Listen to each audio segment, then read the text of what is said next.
Hi church family, my name is Leah and I'll be going over today's Lent devotional, which is from Hebrews 11 verses 1 through 12. That's Hebrews 11 verses 1 through 12. The theme for this devotional is Christ who gives hopeful vision. So we'll be using these verses to explore the character of God and what it means for us in our daily lives. Before we dive in, let's look at some context. Overall, Hebrews was written for Jews accepting this new faith after the Messiah had come, and there are many suggested authors: Paul, Luke, and Barnabas, to name a few. The second half of Hebrews 10 discusses how important it is for Christians to persevere in faith through conflict, leaning on God and pushing others to grow in their faith as well. So that's where we'll pick up. To start off, Hebrews 11 verses 1 through 2 reads, "Now faith is confidence in what we hope for and assurance about what we do not see. This is what the ancients were commended for." So there are two parts to faith described here: confidence in what we hope for, which is looking to the future, and then assurance about what we do not see, which is at the moment. By this, we realize that faith is believing that God will fulfill his promises to us, while also trusting that he's working in our lives in the present. And the rest of this passage walks through the Bible with examples of specific biblical figures who were rewarded for having this faith. Verses 3 and 4 talk about how we can trust that God has authority through creation and through the story of Cain and Abel. By faith, we understand that the universe was formed at God's command, so that what is seen was not made out of what was visible.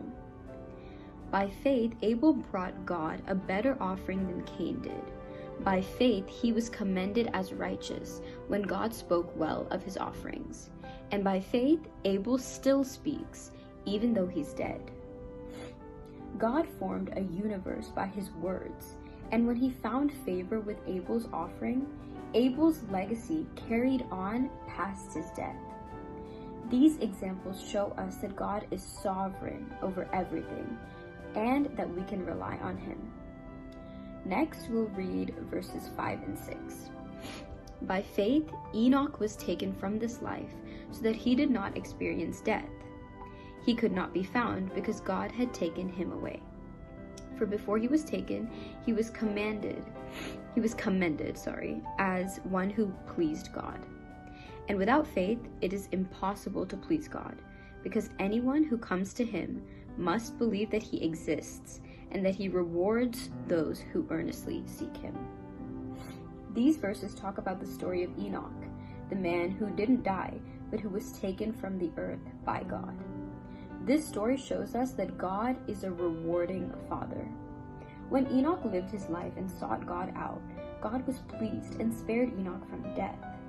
Like Enoch, we too must seek God in our daily lives and trust that he will reward us in heaven for how we lived on earth.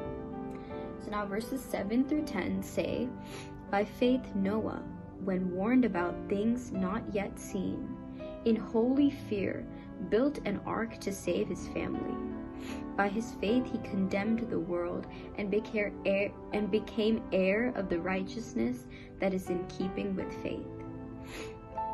By faith Abraham, when called to go to a place he would later receive as his inheritance, obeyed and went, even though he did not know where he was going. By faith he made his home in the promised land like a stranger in a foreign country.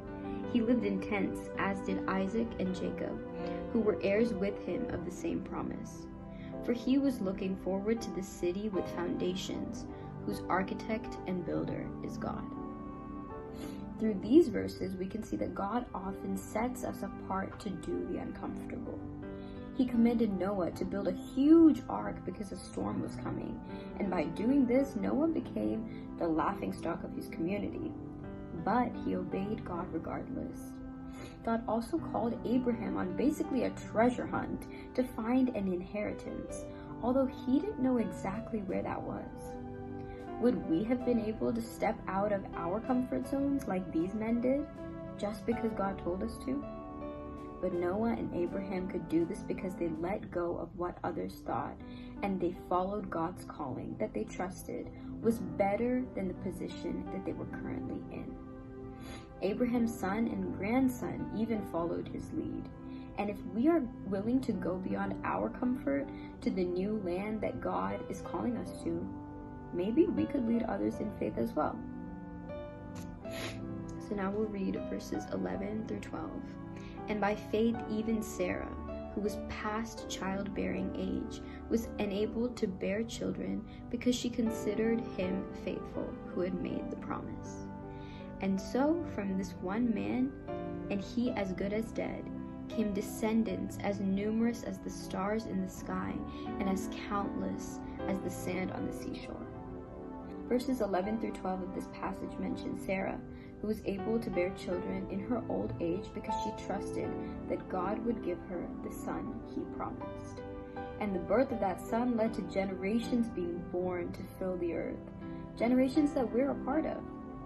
By relying on God's faithfulness, we can also move forward in our lives when we face circumstances that we feel would be impossible to overcome otherwise.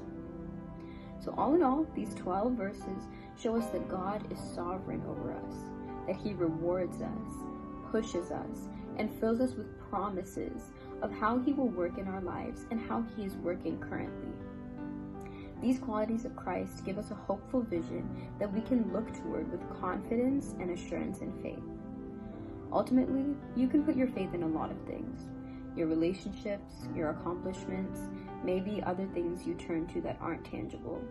But above all, I ask that you place your faith in God and be sure of his character every single day of your life.